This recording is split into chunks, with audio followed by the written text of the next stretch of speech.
Oke, selamat datang kawan-kawan semua. Kita akan mempelajari tentang matematika dasar 1, di mana materi ini merupakan materi pada semester 1 di Institut Teknologi Del.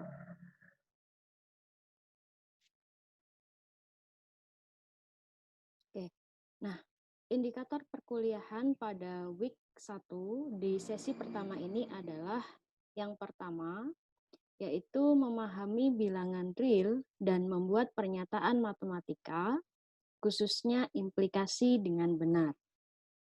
Kemudian di subbab 0.2, yaitu mengenai pertidaksamaan dan nilai mutlak. Oke, untuk bab 0 atau bab persiapan di dalam matematika dasar 1, kita akan belajar mengenai bilangan real, kemudian estimasi, dan logika. Bilangan real. Apa itu bilangan real? Bilangan real adalah semua bilangan yang dapat dinyatakan dalam bentuk desimal. Nah, jika kalian ingin tahu apa itu bentuk desimal adalah bentuk ada angka di sebelah kiri, koma, kemudian diikuti dengan pembagi 10 di sebelah kanan, koma. Contohnya adalah 0,333. Nah, bilangan desimal atau bilangan berbentuk sebuah angka, koma, pembagi-pembagi per 10 yang lainnya dapat dinyatakan sebagai desimal berhenti atau desimal berulang. Nah, contoh, misalnya desimal berhenti yaitu setengah, kalau kita nyatakan di dalam bentuk desimal menjadi 0,5, dan desimal berulang misalnya bilangan 1/3, kalau kita nyatakan di dalam desimal adalah 0,333. Nah, selain bentuk desimal yang berulang dan desimal yang berhenti, ada bentuk desimal yang tidak berhenti. Contohnya yaitu pada saat kita mempunyai bilangan akar 2, maka di situ desimalnya adalah 1,4142135623 dan seterusnya. Sedangkan pi dikenal sebagai 3,14, sebenarnya ada desimal lanjutannya, di mana apabila bilangan tidak dapat dinyatakan sebagai desimal berulang dan tidak berhenti, itu disebut sebagai bilangan irasional. Oke, himpunan bilangan real. Nah, bilangan real itu adalah dasar dari kalkulus, di mana himpunan bilangan real itu memuat bilangan rasional atau yang dinyatakan sebagai phi, kemudian juga memuat himpunan bilangan bulat yang dinyatakan sebagai z. Nah, bilangan bulat adalah bilangan integer, ya, misalnya 0, 1, 2, dengan bentuk negatifnya yaitu -1, -2, -3, dan seterusnya. Sedangkan bilangan asli atau dinyatakan sebagai n, natural, itu merupakan bilangan positif yang dimulai dari 1 dan berbentuk integer.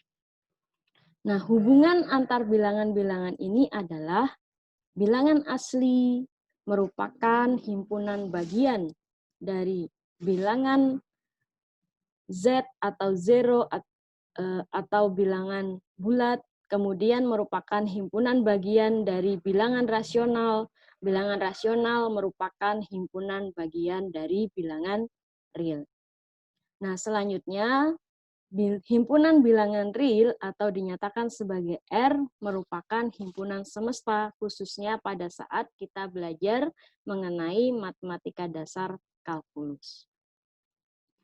Oke, nah bilangan real dapat dioperasikan diantaranya adalah menggunakan penjumlahan maupun perkalian.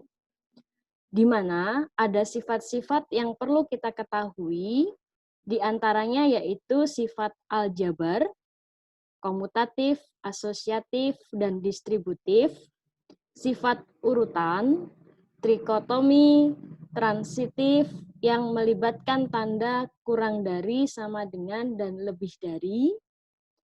Kemudian sifat kelengkapan, yaitu bahwa R merupakan garis yang tidak berulang.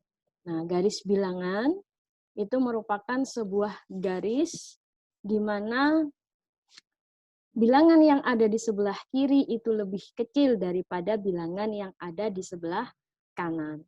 Contohnya di situ min 2 lebih kecil dari min 1, ya, kemudian akar 2 lebih kecil dari 2, dan 2 lebih kecil dari pi atau 3,14 tadi. Itu disebut sebagai garis bilangan real.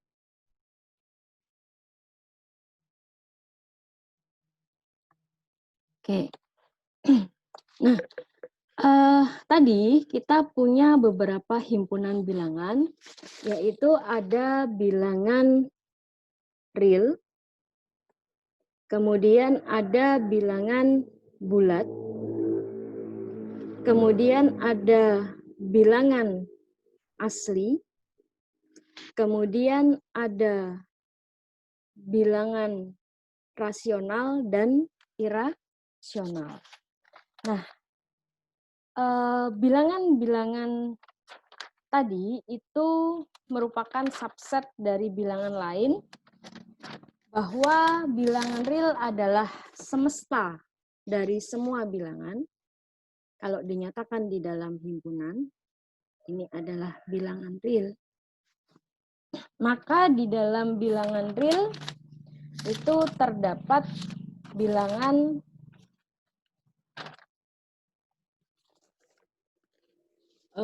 rasional,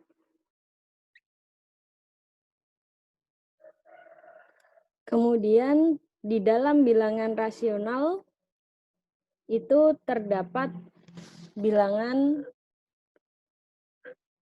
bulat, kemudian di dalam bilangan bulat itu terdapat bilangan asli. Nah, begini adalah diagram dari himpunan bilangan. Nah, apa itu bilangan rasional? Bilangan yang bisa dinyatakan di dalam pecahan berulang, desimal berulang, ya, atau merupakan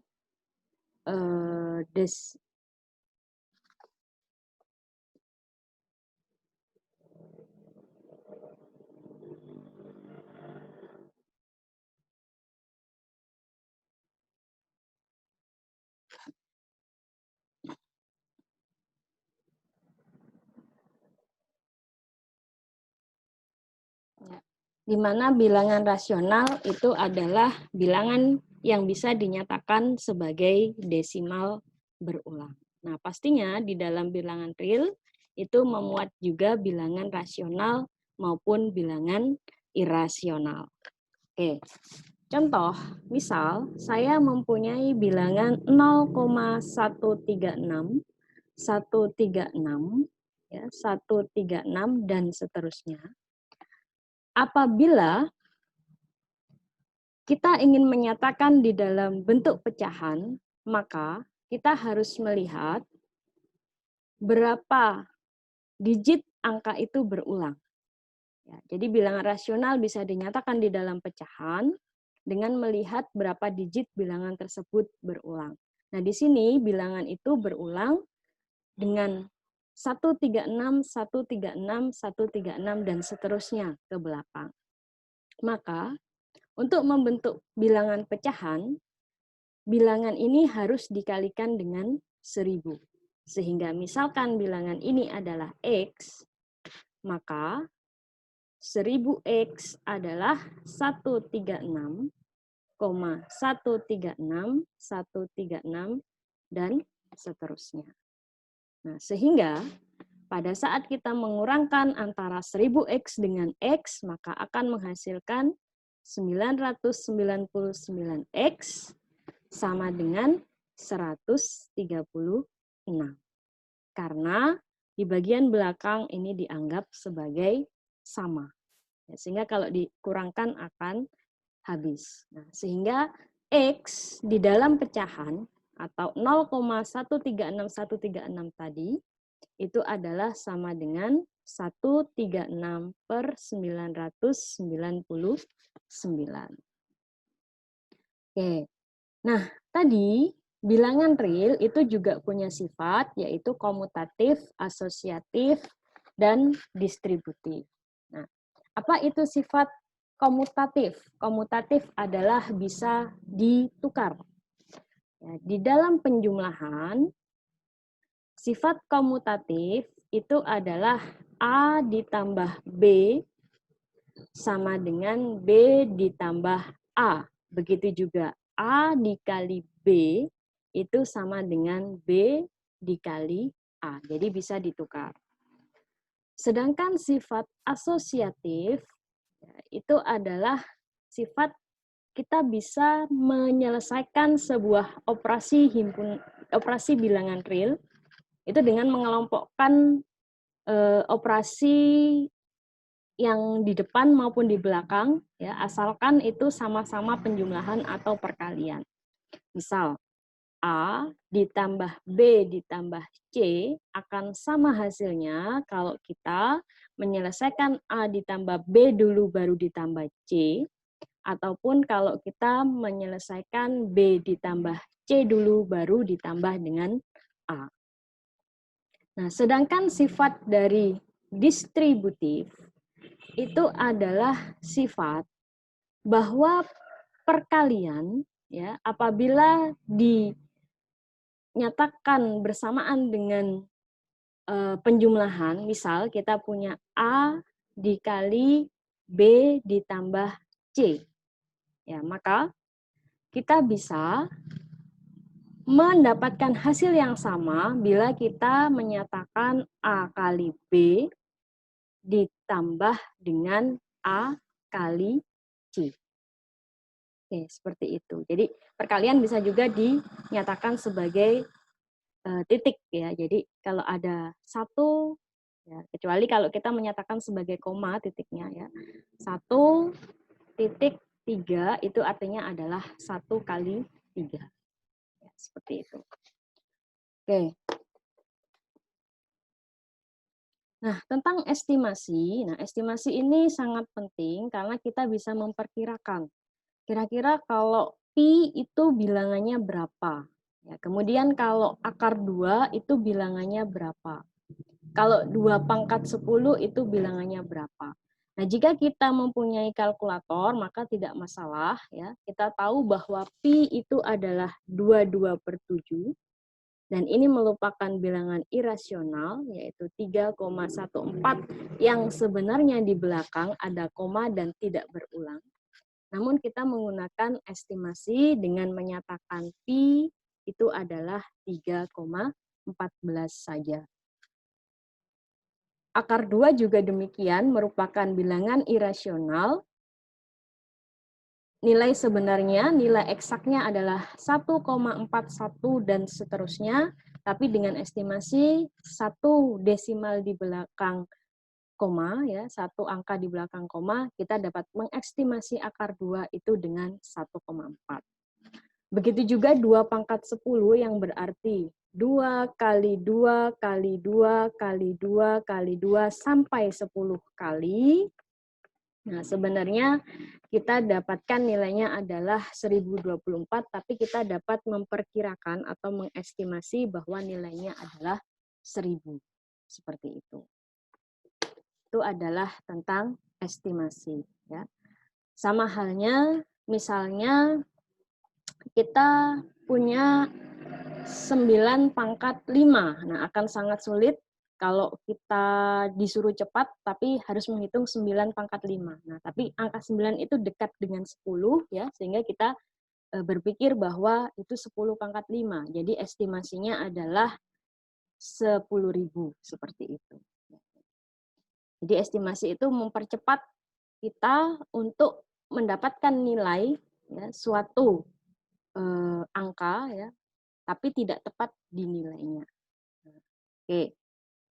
Nah, berbicara tentang logika, kita pasti akan bekerja dengan tabel kebenaran untuk menyatakan apakah logika itu sesuai atau tidak. Ya, jadi salah satu aturan logika itu adalah menggunakan kalimat jika maka atau dinyatakan sebagai implikasi.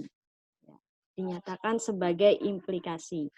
Nah, jika P maka hi, ya, jika P maka hi itu akan bernilai salah jika pernyataan P atau pernyataan pertama itu bernilai benar dan pernyataan yang menjadi akibatnya, pernyataan hi itu bernilai salah. Nah, selain itu, di dalam implikasi, di dalam hubungan jika maka pernyataannya secara logika adalah benar. Oke. Nah, tadi di dalam sifat dari bilangan real ada juga sifat urutan, yaitu diantaranya trikotomi, transitif, penambahan, dan perkalian. Untuk sifat trikotomi, ya, itu merupakan sifat bahwa suatu bilangan ya, X dan bilangan yang lain Y,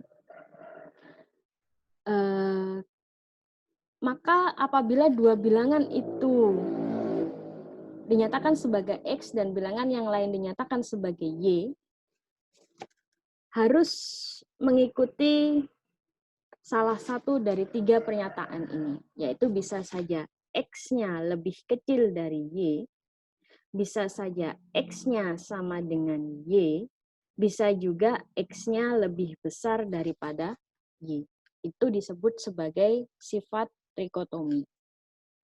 Nah, sedangkan sifat transitif adalah apabila kita mempunyai sebuah bilangan X yang mana lebih kecil daripada Y, dan kita juga punya bilangan Y yang mana lebih kecil dari bilangan Z, maka berdasarkan sifat transitif, bilangan X lebih kecil dari Y lebih kecil dari Z. Nah, untuk sifat penambahan dan perkalian, ini akan berguna sekali pada saat kita menyelesaikan pertidaksamaan, yaitu pada sifat penambahan, apabila ruas kiri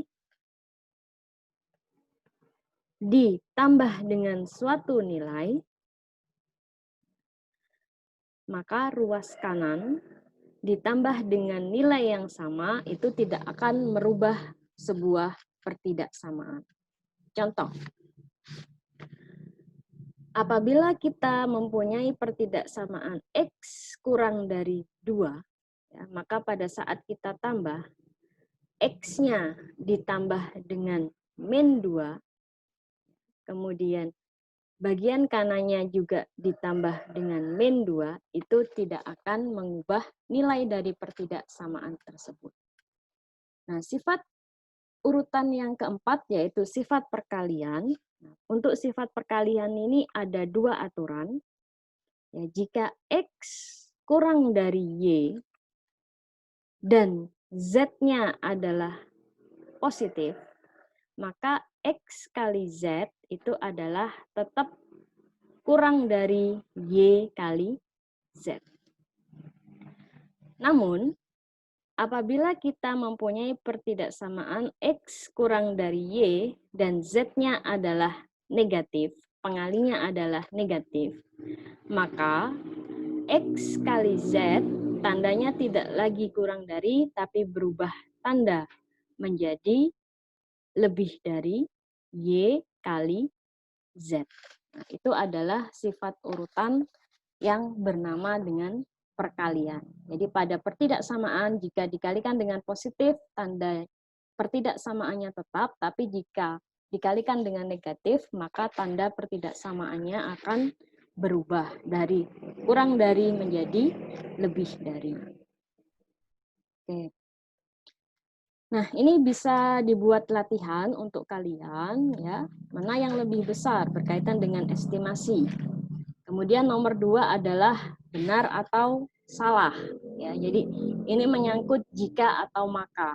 Ya, kalian harus berpikir ya, jika X-nya lebih besar dari min 1, nah, apakah makanya ini memenuhi atau tidak. Ya, jadi mana di antara dua pernyataan berikut yang benar dan mana yang salah. Oke, silakan dicoba. Nah, kemudian nanti akan didiskusikan pada sesi tanya jawab. Oke. Nah, masuk ke dalam bab 0.2 mengenai pertidaksamaan dan nilai mutlak.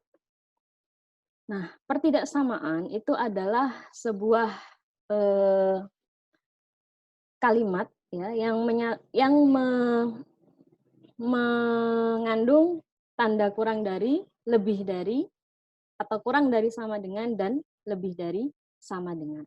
Bisa juga kalimat yang sudah tertutup ya, tentu salah atau tentu benar. Bisa juga merupakan kalimat terbuka yang mengandung sebuah variabel. Oke.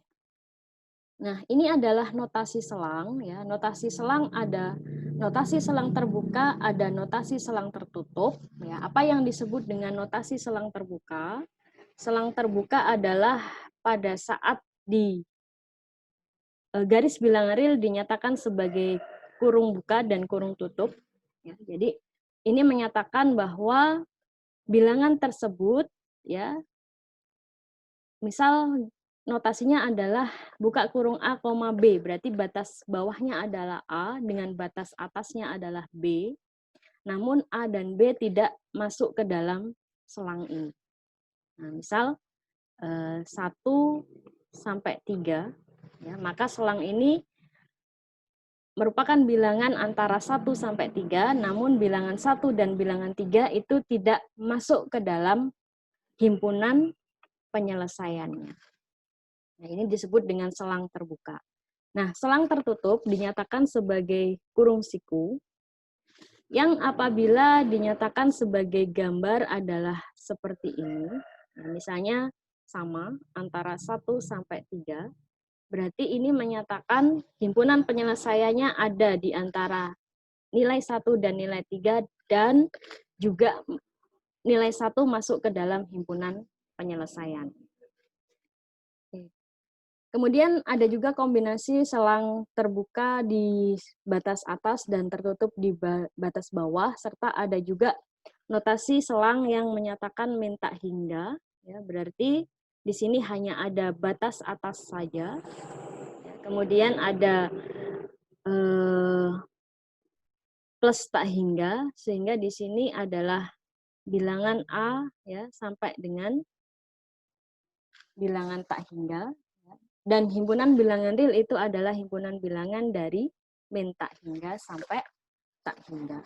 Nah, untuk membaca himpunan ini ya, kita bisa menyatakan sebagai X sedemikian hingga X ya, lebih besar dari A dan X lebih kecil dari B. Sedangkan untuk yang baris kedua, X sedemikian hingga X lebih besar sama dengan A, dan X lebih kecil sama dengan B. Oke. Seperti itulah notasi selang. Nah, ini adalah salah satu cara menyelesaikan pertidaksamaan yang mengandung variabel X. Misal, pertidaksamaan seper X kurang dari setengah, ya, maka untuk mencari berapa nilai X yang memenuhi pertidaksamaan tersebut, karena ini merupakan pecahan ya, seper X kurang dari setengah, maka ini harus dinyatakan ke dalam pertidaksamaan rasional. Nah, bagaimana caranya? Ingat bahwa di sifat urutan, ya, penambahan dan pengurangan di kedua ruas tidak akan merubah nilai, perkalian jika dikali positif tidak merubah nilai, jika dikali negatif tidak merubah nilai tapi merubah tanda. Oke. Nah, maka apabila kita kurangkan ya setengah di ruas kiri maupun ruas kanan, ya, maka tidak akan merubah nilai. Sehingga 1/X dikurang setengah kurang dari setengah dikurang setengah. Sehingga menghasilkan ini. 1/X min setengah kurang dari 0. Nah, dengan menyatakan sebagai sebuah pecahan, ya, ingat bahwa 1/X dikurang setengah, ya, seperti kita punya 1/3 dikurang setengah, ya, maka untuk menyatakan ini ke dalam sebuah pecahan, ya, 3-nya dikali 2, 2-nya dikali 3, dan penyebutnya adalah 6. Ya, begitu juga di sini. Ya, jadi 1/X dikurangi setengah, penyebutnya menjadi 2X, ya, FPB-nya adalah 2X, faktor perkalian terbesarnya. Kemudian untuk yang 1/X yang awalnya pembilangnya 1 untuk menjadi 2X itu dikali 2. Sedangkan untuk yang setengah untuk menjadi penyebut 2X itu harus dikali dengan X. Ya, sehingga 2 min X dibagi dengan 2X. Jadi ini 1/X, ya. Kan kita mau menjadikannya penyebut 2X, ya, sehingga sebenarnya seperti ini. Setengah juga dikali dengan 2X per 2X. Nah, ini menjadi penyebutnya, ya. Oke. Sedangkan karena X menjadi 2X berarti dikali 2, ya, setengah menjadi per 2X itu dikali dengan X-nya. Seperti itu. Oke. Nah, sehingga ya, karena ini sudah menjadi pertidaksamaan rasional, ya, maka ada harga 0 pembilang dan harga 0 penyebut. Atau kalau di sini dinyatakan sebagai faktor, ya. Jadi pembilang sebagai faktor dan penyebut juga sebagai faktor. Oke. Nah, dengan menggunakan harga 0, ya, 2 min X adalah 0, sehingga X adalah 2. Sedangkan untuk 2X, ya, maka 2X sama dengan 0 dan X-nya adalah 0. Nah, kita punya cut point X sama dengan 2 dan X sama dengan 0. Jika kita nyatakan di dalam sebuah garis bilangan, maka kita perlu cek, ya, untuk bilangan yang ada di daerah sini, di daerah tengah, dan di daerah kanan. Misal kita cek min 1. Kita masukkan ke pertidaksamaan ini. 2 min 1 ya, dibagi 2 kali min 1. Ya, maka sebelah atas adalah positif, sebelah bawah adalah negatif. Di sini hasilnya adalah negatif. Ya, misal kita ambil yang di antara ini adalah bilangan 1. 2 kurang 1 dibagi 2 kali 1. Maka hasilnya adalah positif. Nah, untuk yang sebelah kanan, ya, lebih besar dari 2, kira-kira kita pakai bilangan 3. Nah, silakan bagaimana? Ya, 2 min 3 dibagi 2 kali 3. Atasnya adalah negatif, bawahnya positif, berarti ini hasilnya adalah negatif. Oke. Nah, karena tandanya adalah kurang dari, maka daerah yang menjadi himpunan penyelesaiannya itu adalah daerah negatif. Min tak hingga sampai 0 atau 2 sampai tak hingga. Oke, seperti itu. Nah, pertidaksamaan tidak hanya bentuk rasional, tapi ada juga pertidaksamaan biasa. Misalnya 2X min 7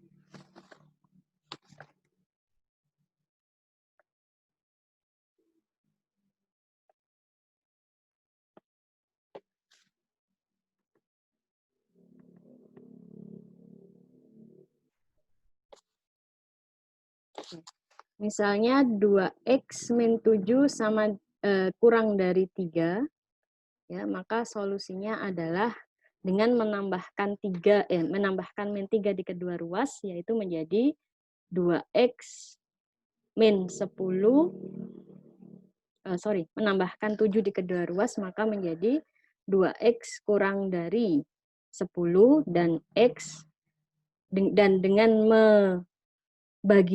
mengalihkan setengah di kedua ruas akan menjadi x kurang dari 5. Seperti itu. Nah, pertidaksamaan kuadrat, misalnya x kuadrat min x kurang dari 6. Ya, untuk pertidaksamaan kuadrat, maka di ruas kanan itu harus dijadikan 0. Ya, kemudian di bagian pertidaksamaan kuadratnya itu difaktorkan, ya. Ingat cara memfaktorkan. Jika kalian lupa, kalian bisa mempelajari lagi. Ini disama dengankan 0. X min 3, X plus 2. Ya, berapa jika dikali sama dengan min 6, dan jika ditambah sama dengan min 1, yaitu min 3 dikali 2, min 3 ditambah 2. Sehingga di sini kita punya cut point-nya adalah X sama dengan 3 atau X sama dengan min 2. Ya. Sehingga garisnya adalah min 2 dan 3. Nah, sehingga nanti kita perlu cek daerah sini, misal kita ambil 0, kita masukkan ke pertidaksamaan awal. Pertidaksamaan yang ini, ya, yang sebelah kanannya adalah 0, misalnya 0, jadi 0 kuadrat dikurangi 0 min 6, ini adalah negatif. Nah, karena ini kuadrat, berarti di sini positif, di sini juga positif. Karena tandanya kurang dari, berarti daerah penyelesaiannya ada di sini. Min 2, ya, sampai dengan 3. Atau X lebih besar dari min 2 dan X lebih kecil dari 3. Nah, pertidaksamaan rasional seperti tadi, ya, dengan ada harga 0 pembilang dan harga 0 penyebut. Kemudian pertidaksamaan polinomial, ya, lebih dari pangkat 2, misalnya X tambah 1, X min 1 kuadrat, X min 3 lebih kecil sama dengan 0. Ya, maka di garis bilangan realnya di sini ada min 1, ada satunya 2 kali, dan ada 3. Nah, kita perlu cek bilangan yang kurang dari min 1, bilangan antara min 1 sampai 1, ya, dan bilangan 1 sendiri, serta bilangan 1 sampai 3 dan bilangan lebih besar daripada 3. Seperti itu. Oke. Nah, yang terakhir adalah pertidaksamaan mutlak, di mana nilai mutlak atau dinyatakan sebagai variabel X di dalam sebuah tanda mutlak. Itu biasa digunakan untuk menyatakan jarak, ya, dari 0 ke bilangan X itu pada sebuah bilangan real. Ya, konsep jarak itu tidak ada negatif. Yang ada negatif adalah perpindahan. Ya. Oke, nah, yang dimaksud dengan definisi bilangan mutlak adalah bilangan itu akan bernilai X jika lebih besar dari 0, akan bernilai 0 jika sama dengan 0, dan bernilai min X jika kurang dari 0. Contoh, bilangan mutlak min 3, maka hasilnya adalah 3. Dari mana kita dapat 3? Karena negatif dari min 3 itu adalah 3. Bilangan mutlak 4, maka hasilnya adalah 4. Jika lebih dari 0, maka bilangan itu sendiri. Jika kurang dari 0, maka negatif bilangan tersebut. Dan jika 0, maka nilainya juga sama dengan 0. Ada beberapa sifat dari bilangan mutlak. Yang pertama adalah bilangan mutlak yang dikalikan itu sama dengan bilangan mutlak pertama dikalikan bilangan mutlak kedua. Kemudian bilangan mutlak kurang dari A, ya ini sudah notasi pertidaksamaan, itu artinya adalah min A, ya, kurang dari X kurang dari A. Ya, nanti kalau ada pertidaksamaannya dibalik, X lebih dari A, ya, secara aplikatif bisa saja kita tulis ya min A lebih besar dari X lebih besar dari A. Ini secara aplikatif ya, tapi secara teoritis yang benar adalah X lebih besar dari min A dan X lebih kecil dari min A, ya, atau X lebih besar dari, kalau sifat kurang dari masih menggunakan seperti ini. Misal, ya, X kurang dari 2. Nah, artinya adalah min 2 kurang dari X kurang dari 2. Seperti itu. Kalau tanda mutlak lebih besar 3, berarti artinya adalah X lebih kecil dari min 3 atau X lebih besar dari 3. Seperti itu. Nah, kemudian sifat yang ketiga adalah sifat segitiga, di mana bilangan mutlak kalau ditambah, ya, itu selalu lebih kecil daripada penjumlahan kedua bilangan mutlak. Contoh, ya, 1 plus min 3 itu akan selalu lebih kecil daripada 1 ditambah dengan min 3. Nah, itu adalah sifat dari bilangan mutlak yang disebut dengan pertidaksamaan segitiga. Oke, yang terakhir adalah jika bilangan mutlak dikuadratkan maka sama dengan X kuadrat. Oke. Nah, untuk menyelesaikan pertidaksamaan bilangan mutlak, kita bisa mengkuadratkan kedua ruas atau kita menggunakan definisi bilangan mutlak tadi dan menggunakan sifat-sifat bilangan mutlak tadi. Oke, contoh. Kita punya pertidaksamaan 3x min 5. Ya. Bilangan mutlak lebih besar sama dengan 1. Ya, jika menggunakan sifat, contohkan sebuah pertidaksamaan mutlak. Misalnya di sini kita punya 3x min 5 lebih besar sama dengan 1.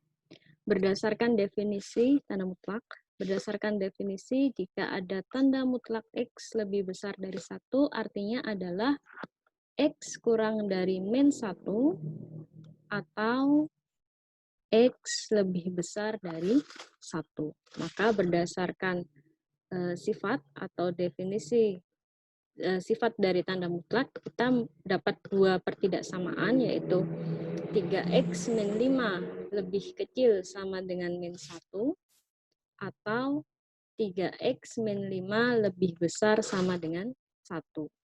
Ya, sehingga dengan menambahkan 5 pada kedua ruas, kita akan dapatkan 3x kurang dari min 1 tambah 5 adalah 4, dan mengalihkan sepertiga pada kedua ruas, maka X lebih kecil daripada 4/3, atau ya untuk yang pertidaksamaan satunya 3X lebih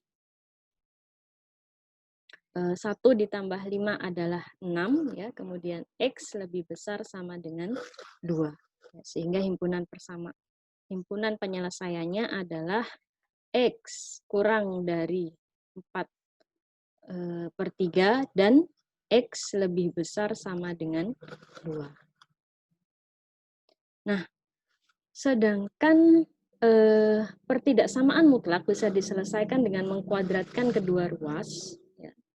Jadi 3X min 5 tadi dikuadratkan, ya, lebih besar sama dengan 1, sehingga menghasilkan 9x kuadrat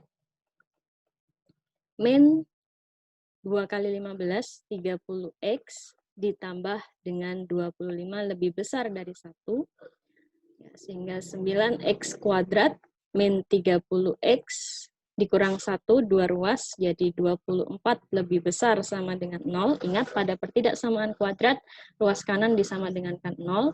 Dan pada saat dibagi 3 menjadi 3x kuadrat, min 10x ditambah 8 lebih besar sama dengan 0. Nah, bagaimana mencari cut point-nya? Ya, ingat bahwa jika di sini ada 3, ya, maka harus dikalikan dengan C-nya menjadi 24. Berapa bilangan kalau dikali sama dengan 24, kalau ditambah sama dengan min 10, yaitu bilangan min 6 dikali dengan min 4. Nah, selanjutnya untuk pemfaktoran kita punya 3x dan punya x. Ya, pada saat x ya pada saat 3x ya kita pakai saja misalnya 4. Berarti kita sudah pakai yang ini. Nah, sedangkan untuk yang di sisi satunya kita ingat bahwa di sini ada 3, berarti min 6 dibagi 3 adalah min 2. Ini sama dengan 0, ya, sama dengan 0, sehingga 3x min 4 sama dengan 0, atau x min 2 sama dengan 0. Ya, sehingga titik cut point-nya adalah x sama dengan 4/3 dan x sama dengan 2. Nah, pada saat x-nya sama dengan 4/3, ya, maka kita perlu cek apakah daerahnya positif atau negatif. Nah, misal kita cek 0, kita masukkan ke pertidaksamaan ini. X-nya 0 berarti 9 kali 0 min 30 kali 0 hasilnya adalah positif. 0 itu ada di sebelah kiri 4/3. Nah, ini berarti tandanya negatif. Di sini juga positif. Maka himpunan penyelesaiannya adalah, karena di sini lebih besar, maka himpunan penyelesaiannya adalah yang memuat tanda positif. Oke, itu adalah penjelasan tentang pertidaksamaan mutlak. Nah, ini latihan untuk kalian ya. Apabila untuk soal nomor 2 itu pertidaksamaan mutlak ya. Karena ada di kedua ruas ya, kalian bisa menggunakan bentuk cara kuadrat atau kalian juga bisa gunakan dengan mengubahnya ke ruas sebelah kiri dahulu. Oke, nah ini tentang penggambaran grafik ya, bisa kalian buat dengan Excel dulu, nanti kita akan lanjutkan bahas di pertemuan selanjutnya. Oke, ini juga latihan untuk pertemuan selanjutnya. Oke, itu yang dapat saya sampaikan. Terima kasih.